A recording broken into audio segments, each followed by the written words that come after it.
పరిశుద్ధ గ్రంథములో నుండి దేవుని వాక్యముగా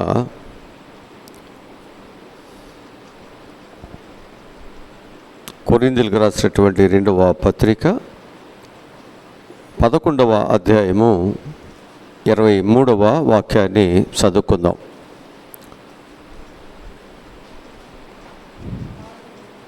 కొరింథీయులకు రాసినటువంటి 2వ పత్రిక 11వ అధ్యాయము 23వ వాక్యాన్ని చదువుకుందాం.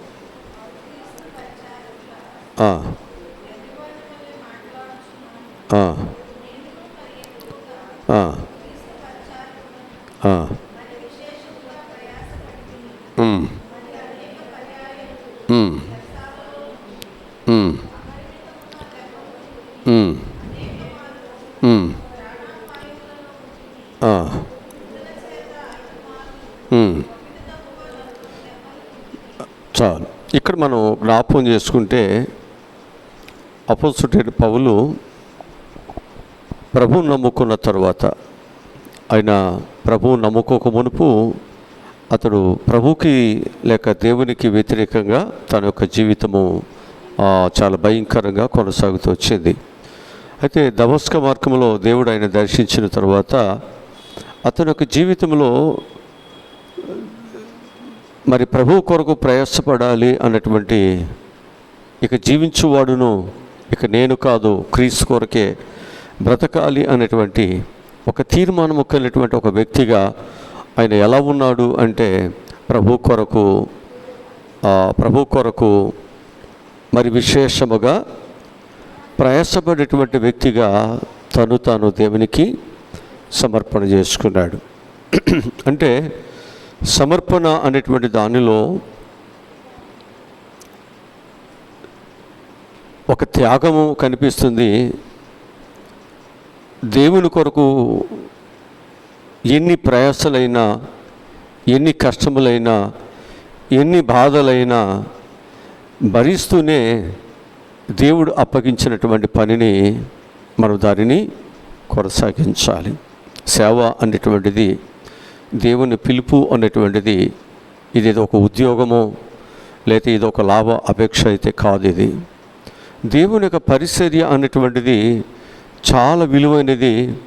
మనం ఎంత జాగ్రత్తగా దేవుని యొక్క పనిని మనము భయముతో భక్తితో చక్కగా దేవునికి అనుకోగలిగి అప్పగించిన పనిని మనం చేయగలుగుతున్నామో ఖచ్చితంగా దేవుని యొక్క కృప అనేది మనకు దేవుడు ఇస్తాడు. ఇక్కడ మనం నేర్చుకోవాల్సినటువంటిది ఏంటంటే, మరి విశేషముగా ప్రయాసపడి తిని అని పౌలు చాలా స్పష్టంగా అక్కడ దేవుని వాక్యమును తెలియజేస్తూ ఆయన ఏ విధముగా ప్రయాసపడ్డాడో, ఎన్నిసార్లు దెబ్బలు తిన్నాడో, ఎన్నిసార్లు చెరసాలకు వెళ్ళాడో, ఎన్నిసార్లు అక్కడ అనేకమైనటువంటి ఇబ్బందులు పడ్డాడో ఆ విషయాన్ని కూడా అక్కడ ప్రస్తావించటము మనం చదువుకున్నాం. అయితే పని చేసేవారు పనికొస్తారు, దేవునికి పనికొచ్చేవారిని దేవుడు ఏర్పాటు చేసుకుంటాడు. దేవుడు సోమరుల్ని ఎవరిని కూడా భయము లేని వారిని దేవుడు ఏర్పాటు చేసుకోడు. దేవుడు ఎవరిని ఏర్పాటు చేసుకుంటాడు అనేది మనం చూస్తే పని చేసేవారిని దేవుడు ఏర్పాటు చేసుకుంటాడు. ఈరోజు దేవుని సేవకు పని చేసేవారు కావాలి. ఎందుకు అంటే పని చేసేవారు పనికొస్తారు, అలాగే పనికొచ్చేవారే పని చేస్తారు. పనికి రాని వారు ఎవరు పనిని చేయలేరు. అట్లాగే బైబిల్లో మనకు దేవుడు తన సేవ కొరకు ఏర్పరచుకున్నటువంటి ప్రతి ఒక్కరు కూడా కష్టపడి పనిచేసేవారిని దేవుడు ఏర్పాటు చేసుకుంటూ వచ్చారు. ఇక్కడ మనం జ్ఞాపకం చేసుకున్నట్లయితే మోషే గొప్ప నాయకుడిని చేయదలించినప్పుడు దేవుడు ఏం చేశాడంటే మోషేను హోరేబు కొండపై తన గొర్రెల మందలను మేపుకొనిస్తున్నప్పుడు దేవుడు ఆయనని ఏర్పాటు చేసుకున్నాడు. ఇక్కడ మనం జాగ్రత్తగా ఒక్కొక్కరిని చూస్తూ వెళితే వీళ్ళందరూ వారికి అప్పగించిన పనిని నమ్మకంగా చేస్తున్నారు. ఇలాంటి వాడు నా పనికి వస్తే, ఇతడు నా కొరకు నమ్మకంగా పనిచేస్తాడు. అందుకు దేవుడు మోషే నమ్మకముగా తన మామ యొక్క మందను మేపుస్తున్నాడు.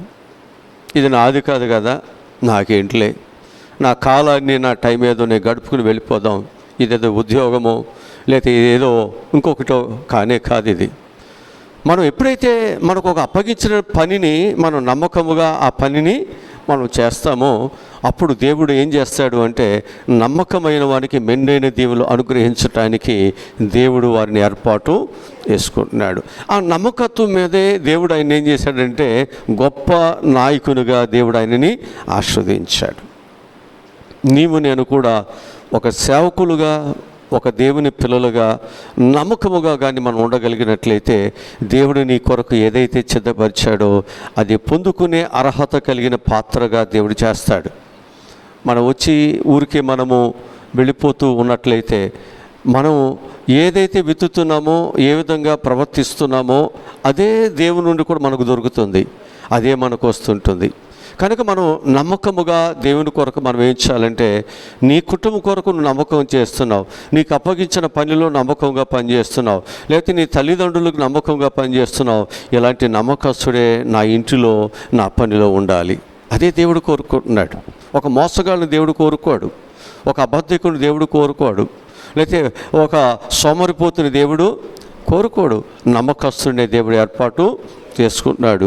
అందుకే మోషే గొప్పవాడుగా దేవుడు ఆయనని ఆస్వాదించాడు. తర్వాత మనం చూసినట్లయితే గిద్యోను గోధుమలను దొల్లగొట్టుచుండగా అతని వద్దకు దేవుని దూత వచ్చి అతను ఏం చేసిందన్నమాట, పిలిచి అతన్ని బలపరిచింది. అతను పిలిచింది దేవుడు, అతన్ని ఏం చేశాడు, బలపరిచాడు.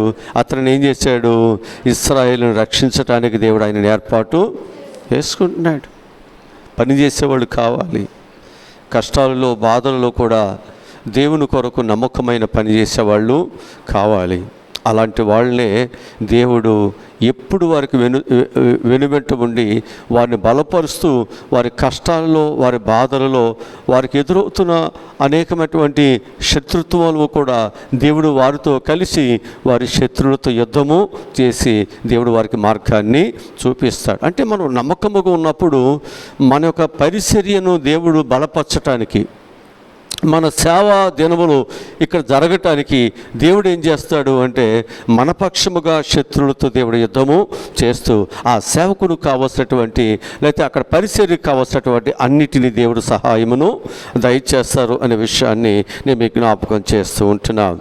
అట్లాగనే ఆ మిథ్యానీయులను ఈ గిద్యోను ఏం చేశాడంటే ఆ మిథ్యాను చేతుల్లో ఉన్నటువంటి ఇశ్రాయేల్ యొక్క బిడ్డలను, వారి భూములను, వారి సంపదలను, వారిని కాపాడటానికి దేవుడు ఆయనని ఏర్పాటు చేసుకున్నాడు. ఆయన్ని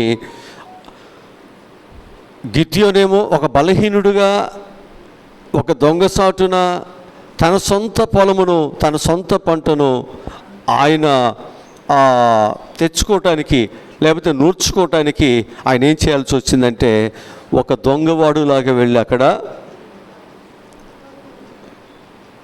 గానుగ చాటున గోధుమలను దేవుడు ఆయనతో మాట్లాడాడు. బలాఢ్యుడైన గిద్యోను, ఈరోజు నీవు నేను కూడా ఒక బలమైన, ఒక పరాక్రమం కలిగిన దేవుని యొక్క పిల్లలమనే విషయాన్ని దేవుడు నన్ను కూడా ఏర్పాటు చేసుకున్నాడు. అలాంటి వారే ఒక పరాక్రమం కలిగిన వారు కావాలి, ఒక బలమైన వాళ్ళు కావాలి, దేవుని యొక్క మాట వినేవాళ్ళు కావాలి, దేవుని కొరకు సేవ చేసేవాళ్ళు కావాలి, దేవుని కొరకు గుప్పులు విప్పేవాళ్ళు కావాలి, దేవుడు అంటే భయపడుతూ దేవుని కొరకు బ్రతికేవాడే కావాలి. మన మనుషుల కొరకు, సమాజం కొరకు, ఒక్కరిని మెప్పించడానికో కాదు, మనం దేవుని కొరకు నమ్మకముగా పని చేయటానికి దేవుడు మనల్ని ఏర్పాటు చేసుకున్నాడు. ఆ నమ్మకమైన పిలుపుకి మనల్ని పిలిచిన వాడు నమ్మదగిన వాడు కనుక ఆ పిలుపుకు తగినట్లుగా మనము నడుచుకోగలిగినట్లయితే దేవుని ఆశీర్వాదాలు ఉంటాయి. రక్షణ పొందిన మనము ఆయన పిలుపు నీ పట్ల ఏమై ఉన్నదో, నీవు ఆయన కొరకు ఎలా బ్రతకాలో, ఎలా నీవు నమ్మకముగా ఉండాలో అలా నువ్వు నమ్మకముగా కానీ ఆయన మనసును, ఆయన ఉద్దేశములు ఎరిగి కానీ నువ్వు పనిచేస్తే మన కుటుంబంలో కానీ భర్తను మనసు ఎరిగి అత్తమామల మనసు ఎరిగి మంచిగా మనం పనిచేస్తే మన కుటుంబంలో ఏ సమస్యలు లేకుండా ఎలా ఉంటుందో, దేవుడు కూడా పిలిచినవాడు నమ్మదగినవాడు కనుక ఆయన మనస్సును ఎరిగి మనం జాగ్రత్తగా మనం పనిచేసినట్లయితే నీ జీవితంలో దేవుడు గొప్ప రాజుగా, లేకపోతే ఆ కుటుంబంలో ఒక పరిపాలకుడుగా, ఆ కుటుంబంలో నీ ఒక మంచి మాటను, నీ మాట అక్కడ విలువగా ఉండేటట్లుగా దేవుడు నీ జీవితాన్ని ఆ కుటుంబంలో దేవుడు ఆస్వాదిస్తూ ఉంటాడు. ఆ తర్వాత మనం చూసినట్లయితే దావీదు చిన్ననాటి నుండి తన తండ్రి యొక్క మందను శ్రద్ధగా మేపేవాడు. అందుకే దేవుడు సమూయేలు ద్వారా దావీదుని ఏం చేశాడు? ఆయన అభిషేకించాడు. ఇవాళ ఎంతమంది తల్లిదండ్రులు అవిధేయత కలిగి తల్లిదండ్రులు అప్పగించిన పనిని నిర్లక్ష్యం చేస్తూ, లేకపోతే భార్యని నిర్లక్ష్యం చేస్తూ, పిల్లల్ని నిర్లక్ష్యం చేస్తూ, కుటుంబాన్ని నిర్లక్ష్యం చేస్తూ, వారి ఇష్టానుసారంగా వారు అప్పగించినటువంటి డబ్బుల్లోనే కొంత దాచుకుని, లేకపోతే మోసం చేసి, లేకపోతే తల్లిదండ్రులు ఇబ్బంది పెట్టేవాళ్ళు ఎంతమంది లేరు? ఉదాహరణకు చూస్తే యాకోబు యొక్క కుమారుల్లో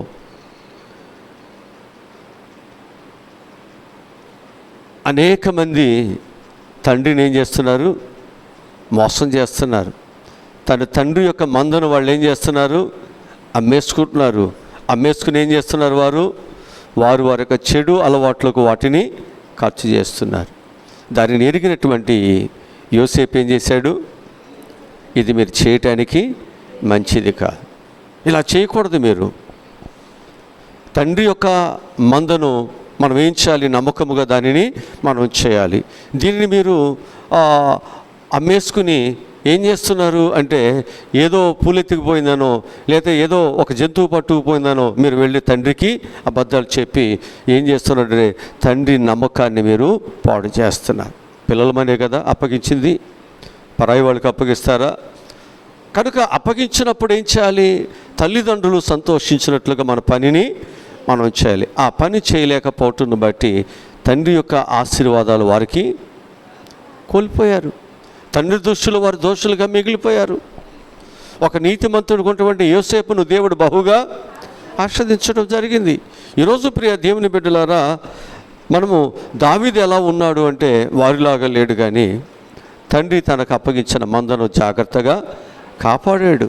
అంత మాత్రమే కాదు, ఆ మందులో ఉన్నటువంటి గొర్రెలను ఒకసారి సింహము ఒకసారి ఎలుగుబంటు దాన్ని పట్టుకుపోతున్నప్పుడు ఏం చేశాడు? తన ప్రాణాన్ని త్యాగం చేసి వాటితో పోరాటము చేసి ఆ తండ్రి యొక్క మందను కాపాడాడు. చూస్తున్నాడు, నీతిని చూస్తున్నాడు. నష్టము రాకుండా జాగ్రత్తగా ఎవరైతే ఆ అప్పగించిన పనిని చేస్తూ ఉంటారో, అప్పగించిన పని విషయాల్లో శ్రద్ధ కలిగి ఎవరైతే ఉంటున్నారో, అది నాదా నీదా, నాకేంటి లాభం అనేటువంటిది కాకుండా ఎవరైతే నమ్మకముగా ఆ పనిని చేస్తున్నారో దేవుడు వారి పట్ల దేవుడు చాలా దయాహృదయము కలిగి ఉన్నాడు. దేవుడు వారికి సహాయమును కూడా చేయటానికి, వారిని బలపరచడానికి దేవుడు ఇష్టత కలిగి ఉన్నాడు అని మీకు జ్ఞాపకం చేస్తున్నాను. ఇప్పుడు పౌలు యూదా మతాన్ని ఆయన ఎరిగినవాడుగా, దానిని చిన్నప్పటి నుంచి నేర్చుకున్నవాడుగా, దానికి వ్యతిరేకంగా ఏదొచ్చినా ఇష్టపడినటువంటి వాడుగా దాన్ని గెలిపించడానికి ఆయన ఎంతో పోరాటము చేసేవాడుగా ఉన్నాడు.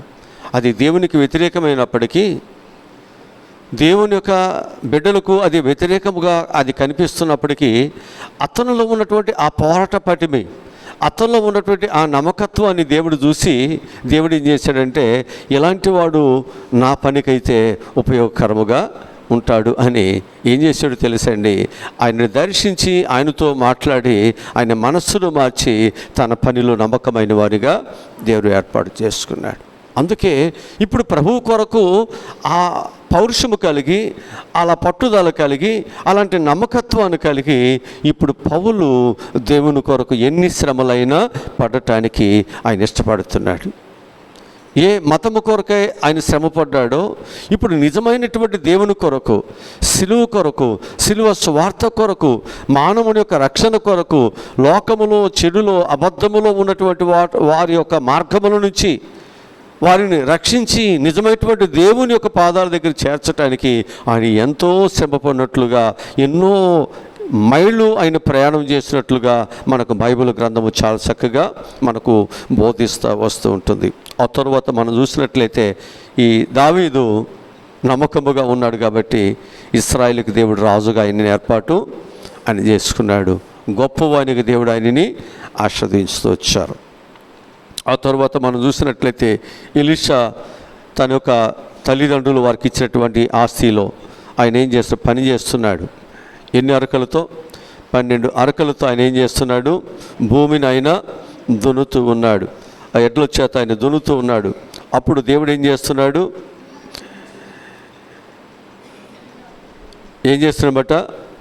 ప్రవక్తను పంపించి ఆయనతో మాట్లాడి ఏం చేశాడనమాట, అవన్నీ విడిచిపెట్టి నీవు నా పనికి రావాలి, నేను నిన్ను వాడుకుంటాను, ఎందుకంటే నీకు అప్పగించిన పనిలో చాలా నమ్మకముగా పనిచేస్తున్నావు, కష్టపడుతున్నావు, ఇలాంటి వాడే కావాలి నాకు.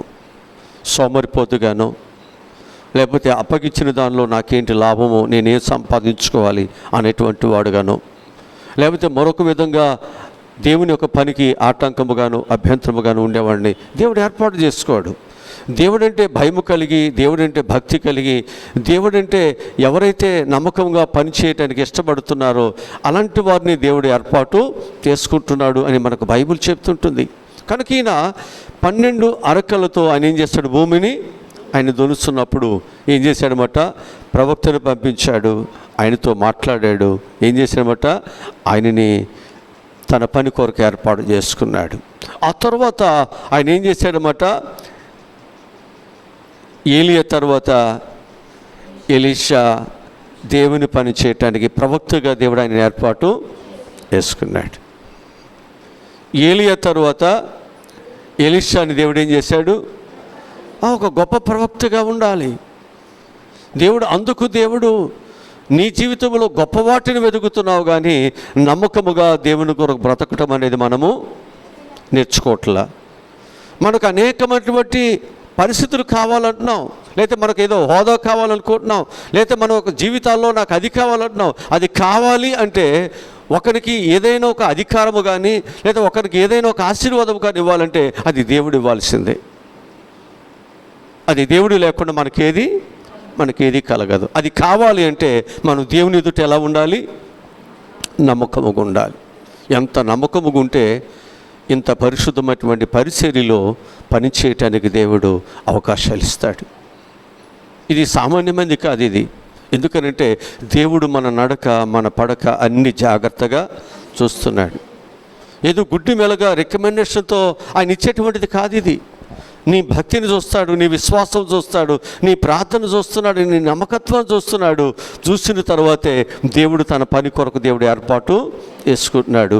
ఆ తరువాత నీవు నమ్మకముగా కానీ పనిచేసేవా దేవుడు తోడుకుంటాడు. లేకపోతే ఏం చేస్తాడంటే దావీదు కంటే ముందు ఉన్నటువంటి సౌలును దేవుడు త్రోసేసినట్టు, ఆ తరువాత నమ్మకమైనటువంటి దావీదుని దేవుడు ఏర్పాటు చేసుకున్నట్టు, అంటే పిలిచిన వాడు కూడా త్రోసేస్తాడు, ఏర్పాటు చేసుకున్నవాడు కూడా నీవెవరో నాకు తెలియదని త్రోసేస్తాడు. జాగ్రత్త. అందుకే దేవుని దగ్గర మనం మంచిగా పనిచేస్తే దేవుడు మనం త్రోసివేయకుండా మనకు కావలసిన ప్రతి విషయాల్లో మనకు సహాయమును దేవుడు చేస్తాడు అనే విషయాన్ని నేను మీకు జ్ఞాపకం చేస్తున్నాను. అందుకు ఎలీషా తన 12 అరకలను విడిచిపెట్టేశాడు, తన ఆస్తిని విడిచిపెట్టేశాడు, దేవుని పిలుపు ప్రకారముగా వెళ్ళాడు. దేవుడు గొప్పవానిగా ఆయనని గొప్ప ప్రవక్తగా దేవుడు ఆయన్ని వాడుకున్నాడు భూమి మీద. అట్లాగే మనం చూసినట్లయితే ఆమోస్ కూడా తన పశువులను ఆయన కాసుకొని ఉన్నాడు. ఆమోస్ కూడా తన పశువులను కాయుస్తున్నప్పుడు దేవుడు ఏం చేసామంటే ఆయనని పిలిచి దేవుడు ఏర్పాటు చేసుకున్నాడు. అట్లాగే మనం చూసినట్లయితే నెహెమ్యా కూడా ఎలా ఉన్నాడు అంటే రాజు వద్ద నమ్మకమైన పానదాయకుడుగా ఆయన ఉన్నాడు. పానదాయకుడిగా ఉన్నాడు, రాజుకు భోజనం అందించేవాడుగా ఉన్నాడు, ఆ బలను అందించేవాడుగా ఉన్నాడు. ఆయన శత్రు రాజు అయినప్పటికీ పరాయి దేశంలో ఉన్నాడు, అప్పటికి కూడా ఆ రాజుని చాలా గౌరవంగా చూసుకుంటున్నాడు, హాని జరగకోకుండా. రాజు భోజనం చేసే ముందు రాజు యొక్క భోజనం అంతా ఎవరు తినాలి, ఈయన తినాలి, వాటిని టేస్ట్ చేయాలి. వాటిలో ఏదైనా విషము కానీ ఏదైనా ఉంటే ముందు ఈయన చనిపోతాడు. ఆ ఉద్యోగం ఏదో సామాన్యమైనది కాదు.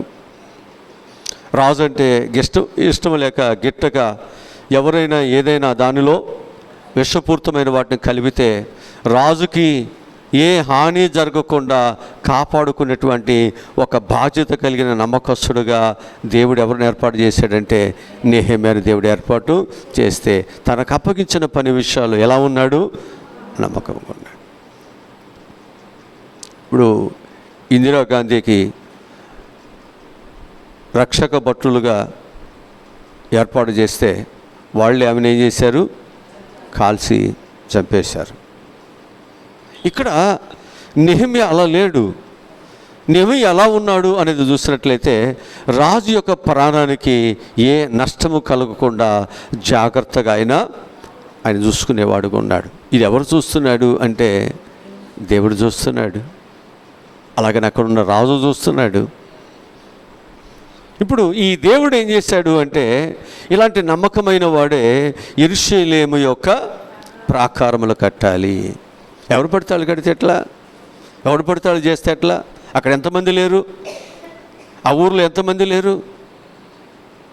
ఉన్న బాధ్యత లేదు, ఉన్న భయం లేదు, ఉన్న నేను పని చేయాలి అన్నటువంటి శ్రద్ధ లేదు. ఇప్పుడు ఆ ఓడ కట్టడానికి దేవుడు నోవహును దేవుడు ఏర్పాటు చేసుకుని ఆ ఊరిలో ఉన్న వారందరినీ కూడా సహకారం అడుగుతుంటే ఎవరు కూడా వారి పనులు వారి అవసరతలు వారు చెబుతున్నప్పుడు ఆయన ఏం చేశాడో తెలుసండి, ఆ పని భారముగా కాకుండా ఆ పని పూర్తి అయ్యేంత వరకు కూడా ఆయన నమ్మకముగా పనిని చేశాడు. కనుక ఆ ఊరిలో అనేక మంది ఉన్నారు, కానీ ఎవరికి వాళ్ళే, ఎవరి పనులు వాళ్ళు, అంటే వారేమి పని పాట లేకుండా లేరు. ఎవరి పనులు వాళ్ళు, ఎవరి కుటుంబాన్ని వారు, ఎవరి కుటుంబం యొక్క క్షేమాన్ని వారు కోరుతున్నారు. కానీ దేవుని యొక్క పనిని పట్టించుకునేవారే లేకపోలేదు. కనుక ఆ నమ్మకముగా ఉన్నాడు కాబట్టి దేవుడు ఏం చేశాడంటే ఆ ప్రాణాపాయమైనటువంటి పరిస్థితులలో ఆ జలప్రలయంలో ఆ కుటుంబాన్ని దేవుడు కాపాడి తిరిగి వారికి కావాల్సినటువంటి కనుచూపు మేరకు ఉన్న ఆస్తి అంతా కూడా దేవుడు వారికి అప్పగించాడు. ఆదాముకి ఎంత గొప్ప ఘనత ఇచ్చాడో అదే గొప్ప ఘనత ఎవరికి వచ్చింది? నోహకు కూడా దేవుడు ఇచ్చేశాడు. ఎలా వస్తాయి? ఎలా వచ్చినాయి నీకు పాస్టర్ గారు? ఏంటి అంటే దేవుని బ్లెస్సింగ్ అంతే, దేవుని ఆశీర్వాదం అంతే. ఒక లోకస్తులాగా మనం ప్రశ్నించడానికి నీకు ఎలా అంటే కుదరదు. అది దేవుని ఆశీర్వాదములు, దేవుని యొక్క దీవులు అంతే. దేవుడు తన బిడ్డలైనటువంటి వారికి ఏమంటాడంటే ఆయన మెండైనటువంటి ఆశీర్వాదములను ఆకాశ ద్వారములు విప్పి పట్టజాలని నేను కుమ్మరిస్తాను. కనుక నీవు ఎప్పుడైతే దేవుని కొరకు ఒక నమ్మకముగా ఉంటున్నావో దేవుని ఆశీర్వాదాలు దేవుడు మనకి ఇస్తాడు. మన స్నేహాలు బాగోకపోతే నీ ఉన్న భక్తిని కూడా పాడు చేసుకుంటావు, ఉన్న ప్రార్థన పాడు చేసుకుంటావు, ఉన్న మంచితనాన్ని పాడు చేసుకుంటావు, ఉన్న నీ జీవితంలో నీకున్న సాక్ష్యాన్ని పాడు చేసుకుంటావు. జాగ్రత్త. మన యొక్క జీవితాల్లో మనం నమ్మకముగా దేవుని కొరకు మనం బ్రతకవలసినప్పుడు మనం మనుషుల కొరకు, స్నేహితుల కొరకు, ఎవరి కొరకు మనం బ్రతకటం కాదు. మనల్ని పిలిచిన వాడు నమ్మదగిన వాడు కనుక ఆయన కొరకే మనము బ్రతకాలి. అలా ఎప్పుడైతే నువ్వు బ్రతకటానికి నీ యొక్క జీవితాన్ని ప్రభువుకి పరిపూర్ణముగా సమర్పణ చేసుకుని ఒక తీర్మానంతో నువ్వు వెళుతున్నావో నీ జీవితంలో కుడివి కానీ ఎడమకి కానీ ఎటువైపు కానీ చూడకుండా దేవుని కొరకు ఎన్ని శ్రమలైనా ఎన్ని ప్రయాసాలైనా పడటానికి సిద్ధపడతావు. నీతిమంతునికి శ్రమలు రావా? నిందలు రావా? వస్తాయా? ఖచ్చితంగా వస్తాయి. ఎందుకనంటే మంచి పనులు చేస్తుంటే అపవాది ఏం చేస్తాడు? గురుగులు వేస్తాడు, చెడు దానిలో వేస్తాడు. ఎందుకంటే అక్కడ మంచి ఉండకూడదు, మంచి పంట ఉండకూడదు, మంచి స్థితి ఉండకూడదు. దాన్ని ఏదో ఒక విధంగా ఏం చేయాలి? దానిని పాడు చేయాలి. అంటే వాడు మనసు ఎప్పుడు పాడు చేసే మనసే, మంచి చేసేది కాదు. కానీ దేవుడు మంచివాడు కాబట్టి దేవుడు ఏం చేస్తానన్నాడు? నువ్వేమీ బాధపడవద్దు, ఆ రెండింటిని ఎతగనివ్వండి, నేను మంచి చెడు నేను వేరు చేస్తాను, బాధ్యత నాది. నువ్వు నమ్మకంగా ఉన్నప్పుడు నీకు ఏ హాని జరగకుండా ఏమి కావాలో నేను అన్ని నీకు సహాయమును నేను చేస్తాను. మనకు దేవుని కలిగి ఉన్నాం. ఒకవేళ మనుషులైతే మోసం చేయొచ్చు, మనుషులైతే విడిచిపెట్టవచ్చు, మనుషులైతే మనలను అనేక సార్లు మనల్ని ముందుకు వెళ్ళమని వెనకమల వాళ్ళు మనలను ఒకవేళ ఇబ్బంది పెట్టవచ్చు, కానీ దేవుడు అలాంటి వాడు కానే కాదు. ఆయన నమ్మకమైన వాడు. ఆయన తన బిడ్డలకు ఏదైతే మాట ఇస్తున్నాడో ఆ మాటను చివరి వరకు కూడా ఆయన నిలబెట్టేవాడు. నెరవేర్చడానికి ఎన్ని కష్టాలు బాధలైనా ఆయన తన బిడ్డల కొరకు పడటానికి ఇష్టపడేవాడని జ్ఞాపకం చేస్తున్నాడు. అందుకే నెహెమ్యా రాజు వద్ద నమ్మకముగా పానదాయకుడుగా ఆయన ఉన్నాడు. కాబట్టి దేవుడు ఏం చేశాడు, యెరూషలేము యొక్క ప్రాకారములను గుమ్మములను ఆయన బాగు చేయటానికి కట్టడానికి దేవుడు ఆయనకు ఒక బాధ్యతను దేవుడు అప్పగిస్తూ వస్తున్నాడు. అలాగనే ఇంకా మనం జ్ఞాపకం చేసుకున్నట్లయితే మత్తయి కూడా యేసు ప్రభు యొక్క శిష్యులలో ఒకరైనటువంటి మత్తయి కూడా పన్నులు వసూలు చేసేవాడుగా ఉన్నాడు. ఆయన ఒక సుంకపు గుప్తదారుడుగా పనిచేస్తున్నాడు. అలాంటి ఉద్యోగంలో బహుగా ప్రయాసపడుతూ బిజీగా ఉన్నటువంటి ఆ యొక్క మత్తయిని దేవుడు ఏం చేశాడు తెలుసండి, అతన్ని పిలిచాడు. అతని పనిని చూశాడు, అతని యొక్క యథార్థతను చూశాడు. దేవుడు ఏం చేశాడు, అతనిని పిలిచినప్పుడు అతను ఏం చేశాడు తెలుసండి, ప్రభు యొక్క మాటకు లోబడి ఆయన ప్రభుని వెంబడించి దేవుని కొరకు నమ్మకమైన పరిచారికుడిగా ఉన్నాడు. దేవుని శిష్యుడిగా పనిచేశాడు. అంటే దేవుడు చూస్తున్నాడు అంటాడు కదా, ఆకాశములో నుండి దేవుడు ఏం చేస్తున్నాడు, నరులను పరిశీలన చేస్తున్నాడు. వివేకము కలిగి దేవుని వెతకువారు కలరేమోనండి, ఆకాశము నుండి దేవుడు నరులను పరిశీలన చేస్తున్నాడు. ఇక్కడ ఉన్న అందరినీ పరిశీలన చేస్తున్నాడు, మనందరిని పరిశీలన చేస్తున్నాడు. ఇక్కడ మన భక్తిని చూస్తున్నాడు, ఇక్కడ మన హృదయాన్ని చూస్తున్నాడు, ఇక్కడ మన యొక్క సమర్పణ చూస్తున్నాడు, ఇక్కడ మనం ఎలాంటి ఆలోచన కలిగి ఉన్నో చూస్తున్నాడు, ఇక్కడ మనం ఎలాంటి పనిని మనం చేయాలని ఆశపడుతున్నామో. దేవునిని అంటాడు కదా, యెరూషలేమా నిన్ను ప్రేమించువారు దేవుని యొక్క మందిరం యొక్క క్షేమం కొరకు ఎవరైతే ఆశ కలిగి, ఎవరైతే కష్టమైన శ్రమైన బాధైనా దేవుని యొక్క మందిరం బాగుండాలి అని ఎవరైతే ముందుకు వస్తున్నారో వారికి దేవుడు మెండైన ఆశీర్వాదాలు దేవుడు ఇస్తాడు.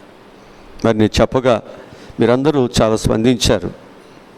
మనం ఎప్పుడు కట్టేటువంటివి మళ్ళీ పొలవైపోయి అనగానే మరొక మాట లేకుండా, మొదలు కట్టినప్పుడు మీకు ఎందుకు లేదనే మాట అనుకోకుండా మరలా మీరు స్పందించారు, చక్కగా గౌరవించారు, మీ వంతున మీ సహకారాన్ని అందిస్తున్నారు. ఒక దైవజనుడిగా దేవుని యొక్క మందిరం యొక్క ప్రతి పనిని ఇలా ఉంటే బాగుంటుందని ఏదైతే దేవుడు నాకు ఇస్తున్నాడో దాన్ని మీ ఎదురు పెట్టినప్పుడు అది మీరు సమ్మతిస్తున్నారు. కాబట్టి ఇక్కడ ఏ పని అయినా జరగటానికి దేవుడు సహాయమును దయచేస్తున్నాడు. ఎందుకనంటే దేవునికి ఇష్టమైనప్పుడే అక్కడ దేవుని పని జరుగుతుంది, ఇష్టం లేకపోతే అక్కడ దేవుని పని జరగదు.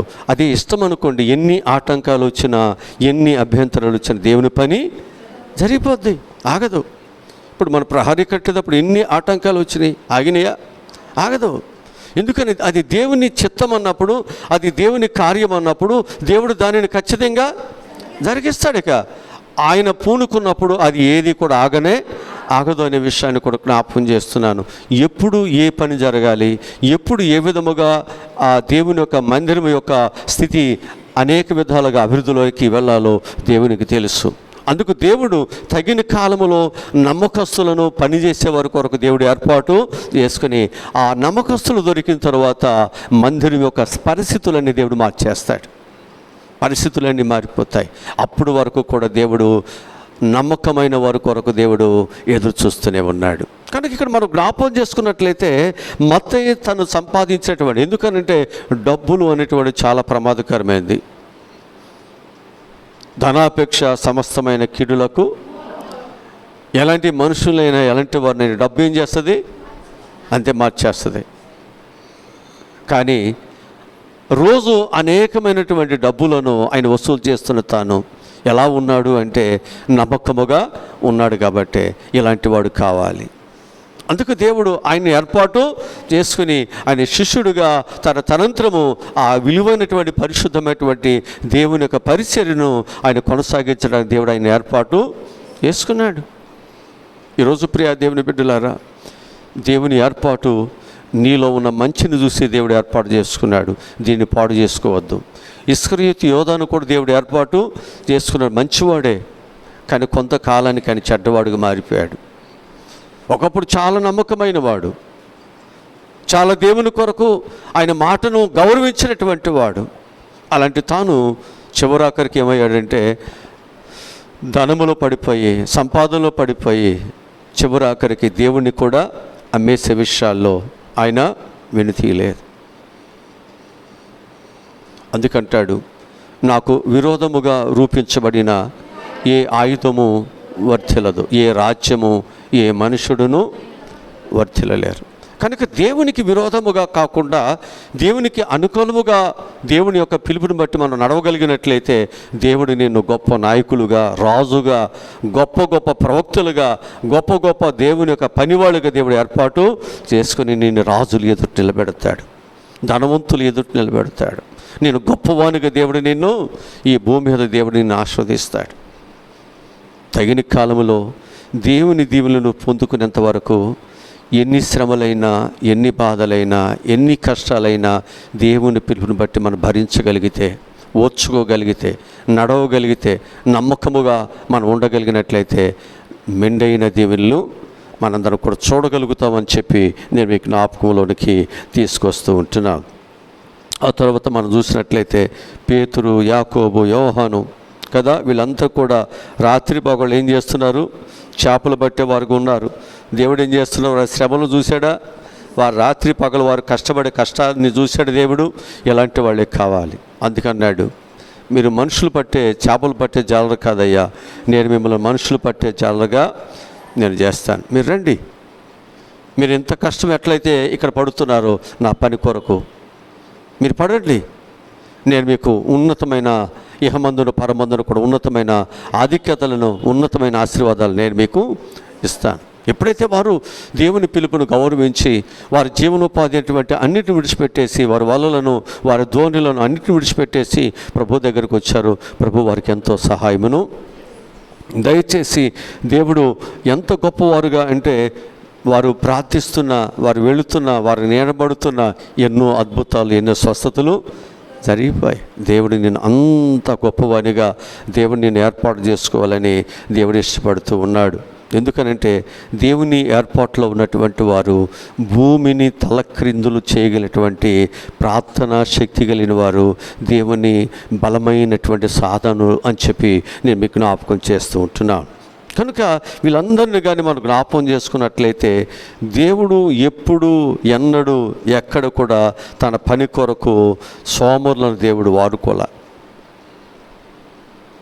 మోసగాళ్ళని దేవుడు వాడుకోవట్లా. కష్టపడే వాళ్ళని, నమ్మకమైన వారిని దేవుడు పిలిచాడు. ఆ పిలుపు తగినట్లు భయముతో, భక్తితో ఎవరైతే నడుస్తున్నారో వారికి దేవుడు ఏం కావాలన్నీ ఇస్తున్నాడు. వారి ప్రతి ఆలోచన నెరవేర్చబడేటట్లుగా మేలు కలుగుటకన్నీ దేవుడు సమకూరుస్తున్నాడు. అంతే. అది దేవుని యొక్క సమకూర్పేదంతా దేవుని యొక్క సహాయ సహకారములే. ఆ దేవుడు ఆ విధముగా ఏం చేస్తున్నాడంటే తన యొక్క బిడ్డలకు దేవుడు ఎప్పుడు కూడా దేవుని పని జరగటానికి వారికి ఎప్పుడు కూడా వెనుదండుతూ దేవుడు వారికి సహాయకులుగా ఉంటున్నాడు అని చెప్పి నేను మీకు జ్ఞాపకం చేస్తున్నాను. సోమరితనము ఆయనకు అసహ్యం. కష్టపడేవాళ్ళు దేవుడు వారు ఇంకా బహుగా ఫలించడానికి దేవుడు వారికి సపోర్టు చేస్తాడు. అదే సోమరితనముగా ఉంటే దేవుడు అంటాడు వారిని అసహించుకుంటాడు. ఉపమానాల్లో 5 తలంతులు, 2 తలంతులు, 1 తలంతు ఇచ్చినటువంటి వారి విషయాల్లో మనకు తెలుసు. 5 తలంతులకు 5 సంపాదించిన వాడిని, 2 సంపాదించిన వాడిని బల నమ్మకమైన మంచి దాసులు అన్నారు.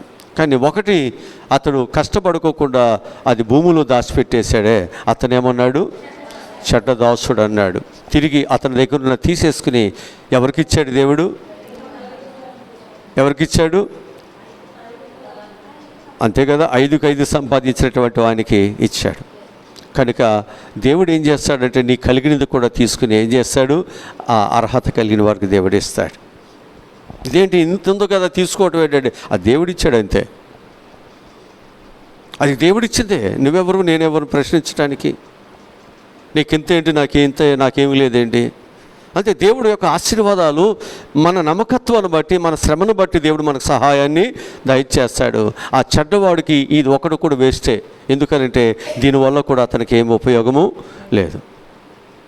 ఇచ్చిన దాన్ని దాచుకోవటం తప్ప దీన్ని ఖర్చు చేసేవాడు కానీ, దీన్ని ఉపయోగకరముగా ఆయన పనిచేసేవాడుగా లేడే. ఇది దాచుకునేవాడుగా ఉన్నాడు. అందుకే ఇతనికి ఎందుకు దాచుకోవటం, వ్యర్థం చేయటం? ఇచ్చిన దానిని ఏం చేయాలి? అక్కడ ఖర్చు చేయాలి, పని చేయాలి. అప్పుడు దేవుని యొక్క ఆశీర్వాదాలు మన మీదకి వస్తాయని చెప్పేసి దేవుని వాక్యం మనకు చాలా స్పష్టంగా మనకు తెలియజేస్తూ, చెడ్డదాసుని ఏం చేశాడు దేవుడు? గద్దించినట్లుగా ఇక్కడ దేవుని వాక్యం మనకు తెలుస్తూ ఉంటుంది. కనుక దేవుడు కూడా అన్నాడు, తాను 6 దినాలు పనిచేసి 7వ దినమున ఏం చేశాడన్నమాట? విశ్రమించాడు. 6 దినాలు ఏం చేశాడు? దేవుడు కష్టపడ్డాడు. ప్రభువైనటువంటి యేసుక్రీస్తే తాను త్యజించుకొని తన రక్తం ధారబోసి నశించిన మానవునికి రక్షణ భాగ్యము కలుగు చేయటానికి ఆయన ఎంతో కష్టపడ్డాడు, పనిచేశాడు.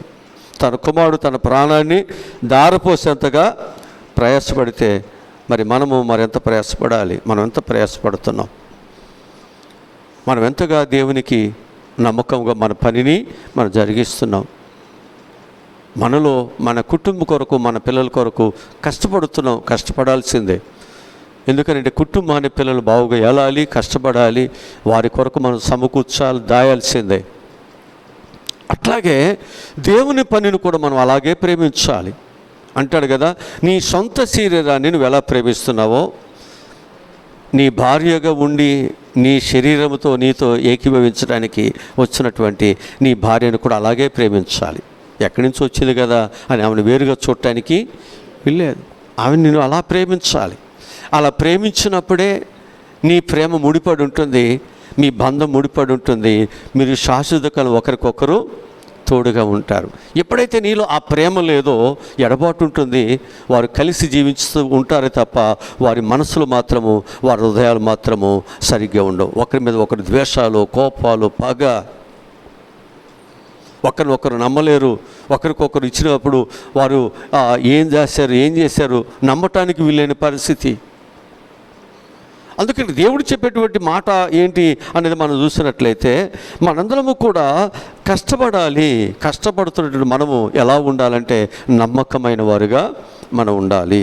ప్రభు ఎంత కష్టపడ్డాడో అందుకే దేవుడు ఆయన ఏం చేశాడు? అన్ని నామముల కంటే పై నామం కలిగినవాడు. కానీ మనము కూడా దేవుని కొరకు కష్టపడితే దేవుడు మనకు ఒక ఉన్నతమైనటువంటి స్థితిని దేవుడు మనకి ఇస్తాడని చెప్పేసి నేను మీకు జ్ఞాపకంలోనికి తీసుకువస్తున్నాను. తిమోతికి రాసిన 2వ పత్రికలో 4వ అధ్యాయము 2వ వచనం చదువుదాం.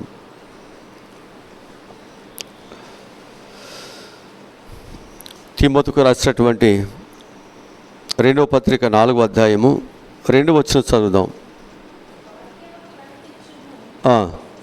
సమయమందును అసమయమందును ప్రయాసపడము.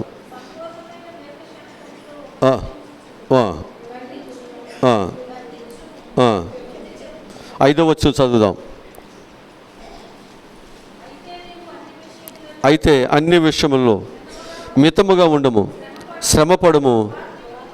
అది మనం ఏం చేయాలంటే, మనము సమయమును అసమయమును మనం ఏం చేయాలి? ప్రయాసపడాలి. మనకు ఒక సమయము మరొకటి ఏం లేదు. ఎప్పుడు మనం ఏం చేయాలి? ప్రయాసపడేవారుగా, దేవుడు ఇచ్చిన పనిని మనం నమ్మకముగా చేసేవారుగా ఉండాలి. ఆ తర్వాత ఈ పని చేసేవారు ఎలా ఉండాలి అంటే, అన్ని విషయములలో మితముగా ఉండాలి. అన్ని విషయాలు ఎలా ఉండాలి? అంతే జాగ్రత్తగా ఉండాలి, మితముగా ఉండాలి. అందరిలాగా ఆర్భాటాలతో, అంగులతో మరొక విధంగా మనం ఉండకూడదు. మనం మితముగా ఉండాలి. ఉన్నదానితో మనం తృప్తి చెందాలి. ఉన్నదానితో దేవుడు నాకు ఇచ్చాడని చెప్పి దేవుని గణపరచాలి. దేవుడిచ్చిన ఉపకారాన్ని బట్టే మనము దేవుని ఎక్కువగా మనం గణపరచాలి. అంతే. ఇప్పుడు అన్నీ ఉన్నవాడు దేవుని గణపరచడం వేరు, లేకపోతే స్వస్థతనిచ్చాడు దేవుని గణపరచడం వేరు. కానీ కష్టములో ఉండి, బాధలలో ఉండి కూడా దేవుని గణపరచడం, ఇది క్రైస్తవుడిగా ఇది ప్రత్యేకమైనటువంటిది. ఇది అందరూ వేరు.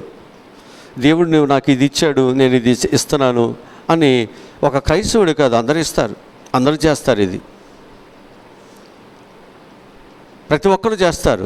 కానీ క్రైస్తవుడు ఎలాంటి వాడు అంటే, శ్రమలలో, బాధలలో కూడా, కష్టాల్లో, ఇబ్బందుల్లో ఉండి కూడా దేవుని ప్రేమిస్తాడు. ఇదే ఇతరులకు దేవునిలో ఉన్నటువంటి వారికి ఉన్న డిఫరెన్స్ అన్నమాట. కనుక మనం ఎలా ఉండాలి అంటే, అందరిలాగా కాదు. దేవుడు శ్రమలలో ఉండి బాధల్లో ఉండి కూడా ఏం చేశాడు? తండ్రి వీరేమి చేస్తున్నారో వీరిని క్షమించాడు. పౌలు శిలలు శ్రమలలో ఉండి కూడా ఏం చేశారు? వారు దేవునిని స్తుతిస్తూ దేవుని కనపరుస్తారు. కరువులో ఉండి కూడా ఏం చేసిందనమాట? తనకున్నటువంటి ఆ కొంచెములో పిండిలోనే ఏం చేసింది? సేవకునికి ఇచ్చింది. తనకున్నటువంటి గృహం మీదే ఏం చేసిందనమాట? సేవకునికి ఒక మంచి స్థితిని అందించింది.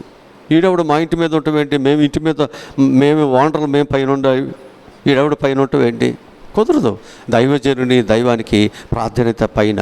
నీ మనసులో ఎప్పుడైతే ఒక గౌరవం అనేది ఒక సేవకుని నీ మనసులో ఎప్పుడైతే ఉంటుందో ఆ సేవకుని ఎప్పుడు తల మీద పెట్టుకుని మోస్తావు.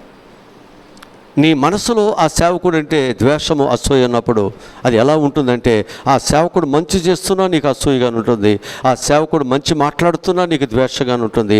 ఆ సేవకుని ఎప్పటికప్పుడు ఏం చేస్తావు? దూషిస్తూ అవమానపరుస్తూ ఆయనకి ఏదో ఒక రాయి తగిలేటట్లుగానే నీ ప్రవక్తన ఉంటుంది. కనుక మన యొక్క విలువను మనం జాగ్రత్తగా నీ హృదయంలో ఎలా ఉందో దేవుడు ఏం చేస్తున్నాడు? హృదయ అంతరంగములనైనా పరిశీలన చేసేవాడు, ఎరిగేవాడు. ఆయన తెలుసుకునేటువంటి వాడు. అందుకు తన బిడ్డలైనటువంటి వారు ఎలా ఉన్నారో చూస్తున్నాడు. ఆయన మంచిగా దేవునిని తన హృదయంలో పూర్ణ మనసుతోనూ పూర్ణాత్మతోనూ పూర్ణ బలముతో ఎవరైతే దేవుని వెంబడిస్తున్నారో వారిని దేవుడు గొప్ప నాయకులుగా చేస్తున్నాడు. యెహోషువ అలాగే నడిచాడు. మోషే తర్వాత ఆయనను గొప్పవానిగా తీసుకున్నాడా? అంతే. నమ్మకముగా ఉంటే, యథార్థముగా ఉంటే దేవుడు నీకు సహాయం చేస్తాడు. నీ జీవితంలో ఆ ఎదుటివానిది నాది నేను లాక్కోవాలి అన్నట్లుగా మనం ఉంటే నీ జీవితంలో నష్టపోతావు. మనం ఏది విత్తుతామో ఆ పంట కోస్తాం.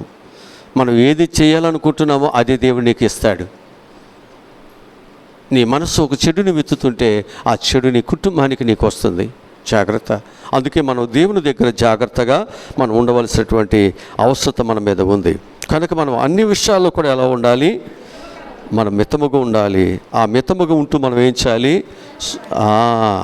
మనకు అది లేకపోయింది అనుకోండి, దేవుడు ఏం చేశాడు? ప్రార్థనకి వెళ్తున్నాను, నేను భక్తిగా ఉన్నాను, నా కుటుంబానికి దేవుడు ఏమి ఇచ్చాడు? మనకి చాలా దేవుని మీద కోపం వస్తుంది, ద్వేషం వస్తుంది. ఆయన పనిని నిర్లక్ష్యం చేస్తాం, ఆయన సన్నిధిని నిర్లక్ష్యం చేస్తాం. అదే మనం మితముగా అన్నిట్లో మనం ఉంటే మనం ఏం చేస్తాం? దేవుని కొరకు ప్రయాసపడతాం. ఈరోజు నువ్వు దేవుని కొరకు ప్రయాసపడటానికి దేవుడు నిన్ను నన్ను కూడా ఏర్పాటు చేసుకున్నాడు. కనుక మనందరం ఏం చేయాలి? భయముతో వణుకుతో దేవుని పని నమ్మకముగా మనం చేయగలిగితే ఖచ్చితంగా దేవుడు ఆ భక్తికి వెళ్ళిన వారందరినీ, మోషేని చూసాం కదా, మనం ఇంకెవరైనా చూసాం? దావీదును చూసాం, ఆమోసును చూసాం, గిద్యోను చూసాం, ఎలీషాను చూసాం, నెహెమ్యాను చూసాం, మత్తయిని చూసాం, యేసుప్రభు శిష్యులైనటువంటి పేతురు, యాకోబు, యోహాను వీళ్ళందరినీ మనం చూసాం. వీళ్ళందరూ కూడా నమ్మకముగా ఉన్నారు కాబట్టి దేవుడు వారికి సహాయమును దయచేశారు కదా.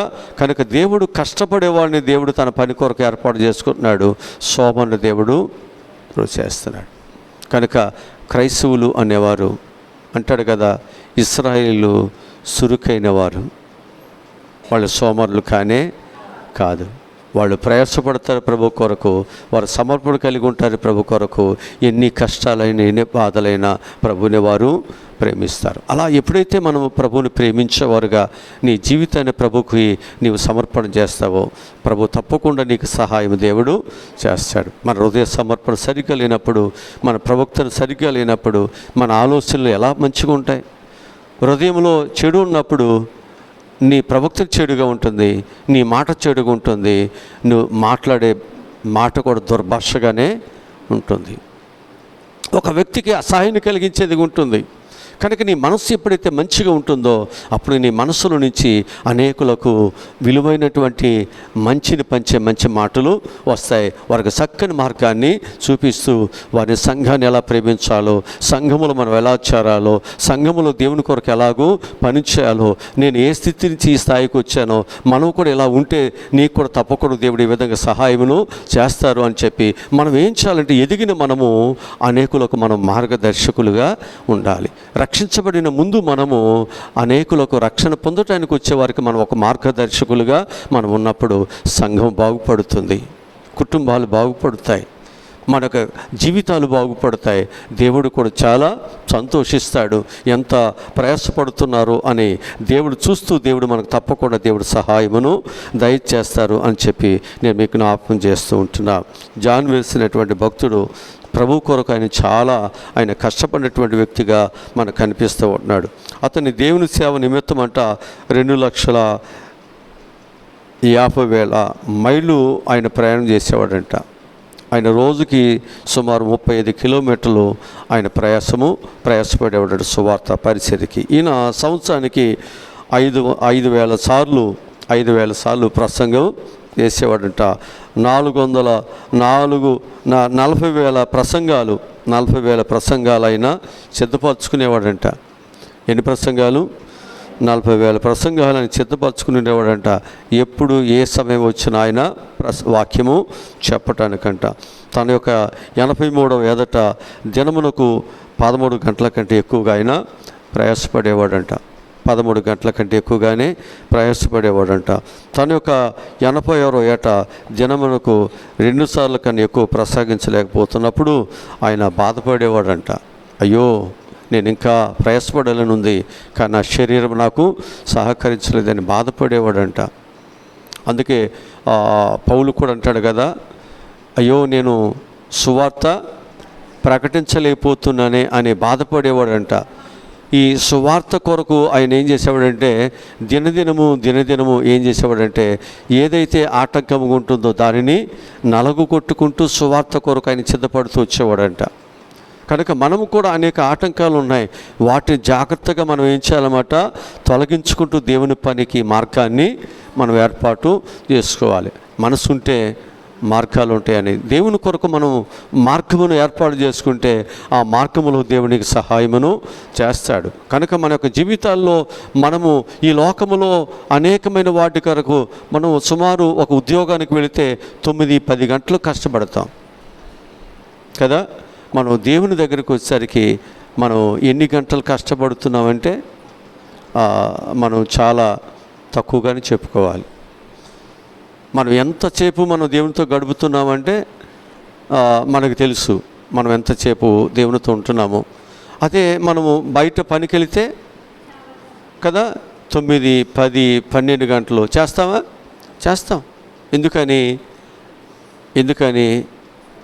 ఎందుకని చేస్తాం?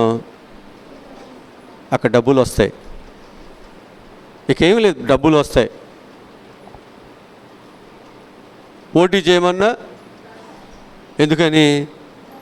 డబ్బులు వస్తాయి, అంతే ఏమీ లేదు. ఊరిని చేయమని చేస్తావేంటి? నేను పొద్దున్న నుంచి చేసి వెళ్ళిపోతాను, ఏదో ఒక చెబుతాం. అదే ఓటీ అంటే రాత్రి పగలు డబుల్ డ్యూటీ కదా. కానీ దేవుని దగ్గరికి వచ్చేసరికి మనం ఏం చేస్తాం అంటే దాని మీద ఉన్న ధ్యాస మనం దేవుని దగ్గర మనం చేయలేకపోతున్నాం. అందుకే దేవుని యొక్క కృప నువ్వు అనుకున్నట్లుగా నీ ప్రార్థన దేవుడు అంగీకరించట్లేదు. నువ్వు అనుకున్నట్టుగా నీ బిడ్డలకు నీ కుటుంబానికి దేవుడు సహాయమును అందించట్లేదు. అది నీ కుటుంబానికి రావాలి అంటే నువ్వు కూడా నిన్ను పిలిచిన వాడికి నమ్మకముగా మనం ఉండాలి. నేను పనికి పిలిచిన వాడు నువ్వు నమ్మకంగా పనిచేస్తేనే ఆయన నీకు జీతం వేస్తాడు, రేపొద్దున పిలుస్తాడు. లేకపోతే నువ్వు చేయకపోతే ఆయనకి నష్టాన్ని కలిగిస్తే నిన్నెందుకు పెట్టుకుంటాడు? నష్టాన్ని కలిగించేవాడు పెట్టుకుంటాడా? రేపు నువ్వు వద్దులయ్యా అంటాడు. అంతే కదా. అట్లాగే దేవుని యొక్క పిల్లలుగా మనం కూడా ఎలా ఉండాలంటే ఆయన నామానికి అపకీర్తిని తేకూడదు, ఆయనకి నష్టాన్ని తేకూడదు. ఆయన బిడ్డలుగా కరువులైన, బాధలైన, కష్టమైన, ఇబ్బందులైన, మన మోసపూరితమైన వారు ఉండకుండా నమ్మకముగా మనం ఉన్నట్లయితే దేవుడు ఖచ్చితంగా సహాయమును చేస్తాడు, ఖచ్చితంగా చేస్తాడు. అందుకే జాగ్రత్తగా మనం దేవుని దగ్గర మనం ఉండాలి. జాగ్రత్తగా మనం దేవునితో స్నేహ సంబంధాలు మనము చేయాలి అని చెప్పి నేను మీకు జ్ఞాపకం చేస్తున్నాను. చివరిగా ఒక మాట చెప్తాను. చివరిగా ప్రసంగి గ్రంథము 9వ అధ్యాయము 10వ వాక్యం చదువుదాం.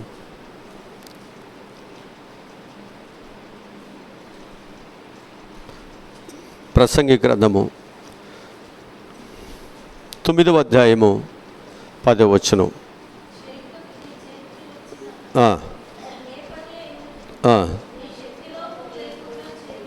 ఏ పని అయినను అన్నాడు. అక్కడ అన్నాడా? ఏ పని అయినా. లేదండి నేను ప్రార్థన చేస్తాను, లేదా నేను పెత్తనమే చేస్తాను, డబ్బులన్నీ నాకు ఇస్తే నేను చేస్తాను అని అక్కడ రాశారా?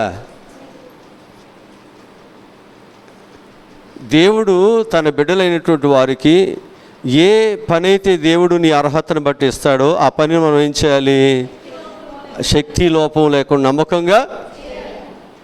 అంటే నువ్వు ఈ చిన్నదానిలో నమ్మకం ఉంటే అనేకమైన వాటి మీద అది లేదు. నాకు ముందే పెద్దది కావాలంటే అట్ట, అసలు ముందే నువ్వు కొండకే నువ్వు ఇది కడితే అట్ట, నువ్వు ఎక్కడి నుంచి వెళ్ళాలి? నమ్మకత్వంలో కింద స్థాయి నుంచి నువ్వు వెళ్ళాలి. అంతేనా? దావీదు ఎక్కడి నుంచి వెళ్ళాడు? గొర్రెల కాపరి దగ్గర నుంచి వెళ్ళాడు. అంతేనా? మోషే ఎక్కడి నుంచి వెళ్ళాడు? వెళ్ళాడా?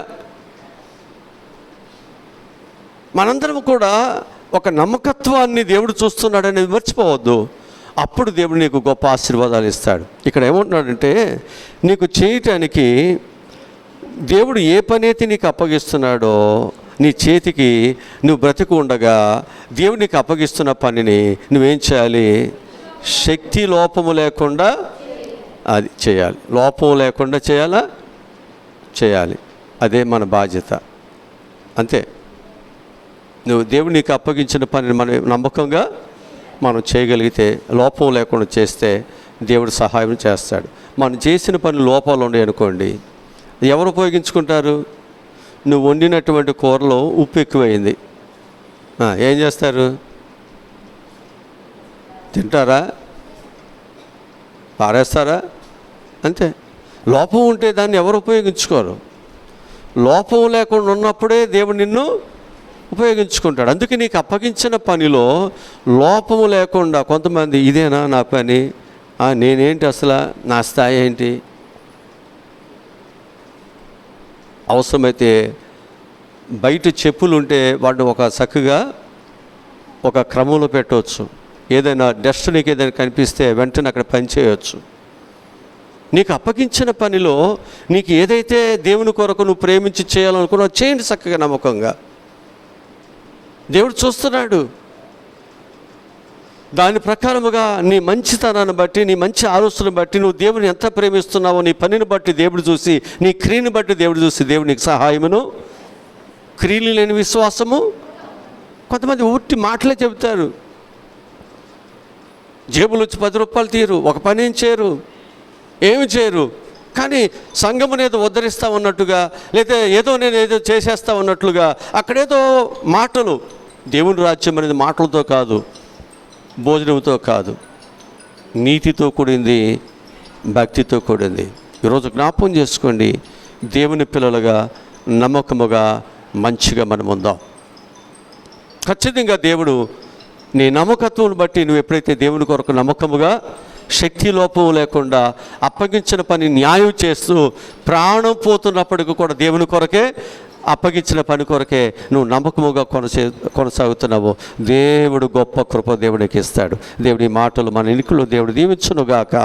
ఆమేన్. తల వచ్చండి, ప్రార్థన చేసుకుందాం. కృపా సత్య సంపూర్ణమైన మా ప్రభువా రక్షకుడా, ఈరోజు చెప్పిన మంచి మాటలకై వందనాలు ప్రభా. మేమందరం ప్రభా దేవుని బిడ్డలుగా మమ్మల్ని మీరు పిలుచుకున్నారు అయ్యా. మేము నమ్మకముగా నీ కొరకు బ్రతుకుస్తామని చెప్పే ప్రభా, ఒక పాపిగా, ఒక దౌర్భాగ్యుడిగా నైనా నీకు వ్యతిరేకంగా ఉన్నటువంటి మమ్మల్ని నైనా నువ్వు ఏర్పాటు చేసుకున్నావు ప్రభా. మేమైతే అయ్యా మేము నమ్మకస్తులుగా అయ్యా నీవు మమ్మల్ని ఏర్పాటు చేసుకుంటే, మేమునైనా నీవు నమ్మినట్లుగా నమ్మకంగా లేకుండా స్వార్థముతోనో అయ్యా మా యొక్క జీవితాల్లో భయం లేని వారుగానో, భక్తి లేని వారుగానో, దేవుడు అప్పగించినటువంటి నైనా ఏ పనినైనా సంఘము కొరకునైనా మేము బ్రతికుండగానే చేయాలి.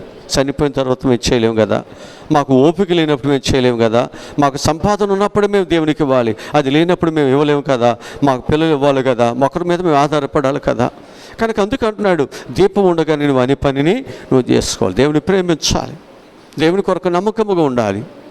ఆ తర్వాత నీ జీవితంలో అవసరం అయిపోయినాక, నీ ఓపిక అయిపోయిన తర్వాత, సమయం అయిపోయిన తర్వాత, నీ యొక్క ఆరోగ్యము, నీ శరీరము, నీ జీవితంలో సహకారం లేని తర్వాత అయ్యో నేను చేయాలనుకుంటావు, కానీ నీకెవరు సపోర్ట్ ఉంటుంది? ఏం చేయగలవు? ఈరోజు ప్రభువా మాకన్నీ ఉండగానే దేవుని పని చేయడానికి నువ్వు మాకు అప్పగిస్తున్న పనిని, పౌలు ఎలాగూ ప్రయాసపడ్డాడు, ఎలాగూ నమ్మకముగా ఆయన దేవుని కొరకునైనా దెబ్బలైనా బాధలైనా కష్టాలైనా ఎదురు వెళ్ళి దేవునికి పరిచర్యను ఎలా కొనసాగించాడు. అలాగే మేము కూడా ప్రభువా నీ పిల్లలుగా దేవుని పని తుదముట్టించుటయే అది మా పని నాయనా. దేవుని పని మీద జరిగించాలి, అదే మా పని, అదే మా ప్రాణము, అదే మా విశ్వాసము, అదే మా నమ్మకము నాయనా.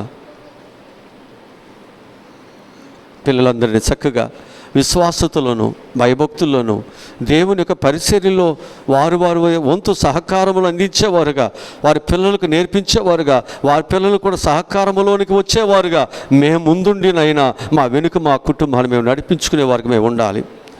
అన్న నోవ కాలంలో వారు లేరు కాబట్టే వారితో పాటు వారి పిల్లలు కూడా నశించిపోయారు.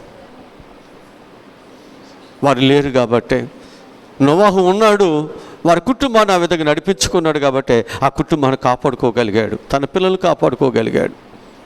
ఈరోజు ప్రభువా మమ్మల్ని మేము కాపాడుకోవాలి.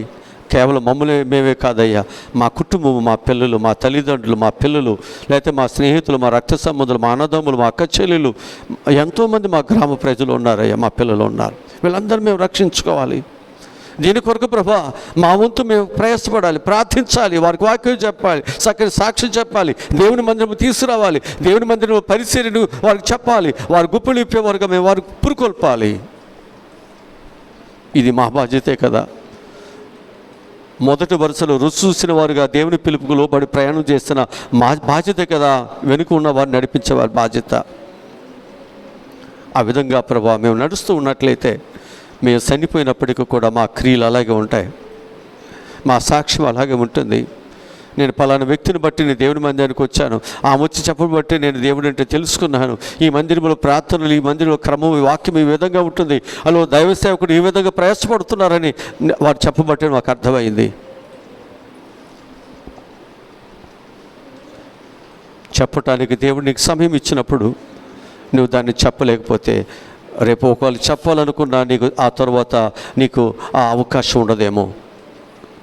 రక్షణ పొందటానికి దేవుడు సమయం ఇచ్చాడు, కానీ ఆ రక్షణ నువ్వు త్రోసివేసుకున్నావు. ఆ తర్వాత రక్షణ పొందటానికి నువ్వు వెతికినప్పుడు కూడా అది నీకు దొరకలేదు. అలాంటి ఏషావు లాంటి భ్రష్టులు ఎవరైనా మీలో ఉన్నారేమో, జాగ్రత్త చూసుకోండి. వాక్యం చెబుతుంది. అవును నాయనా, మేము భ్రష్టులుగా కాదు కానీ ఒక ప్రయోజకులుగా, నమ్మకమైన వారుగా, ప్రయాసపడేవారుగా, దేవుని దృష్టిలోనైనా విలువైన పాత్రలుగా మేము ఉండటానికి సహాయములను దయచేయమని. బిడ్డలు తిరిగి వారి గృహాలకు వెళుతున్నారు, క్షేమ తీసుకువెళ్ళండి. రేపటి దినానికి మరలా మమ్మల్ని చిత్తపరచమని, మరొక విలువైనటువంటి నాయన నీ మాటలతో మమ్మల్ని మరలా మీరు సంధించి బలపరిచి మా విశ్వాస జీవితాన్ని నాయన మంచిగా మేము నడిపించుకునే వారికి ఉన్నట్లు సహాయములను దయచేయమని యేసు నామములో ఈ మనవులు ప్రార్థనలు అడిగి పొందుకుని ఉన్నాము తండ్రి, ఆమేన్. మన తండ్రి అయిన దేవుని యొక్క ప్రేమ, కుమారుడైనటువంటి యేసుక్రీస్తు వారి యొక్క దైవకృప, పరిశుద్ధాత్మని నిత్యాదరణ, కాపుదల, భద్రత సదాకాలము తోడే ఉన్ననుగాక. ఆమేన్, ఆమేన్.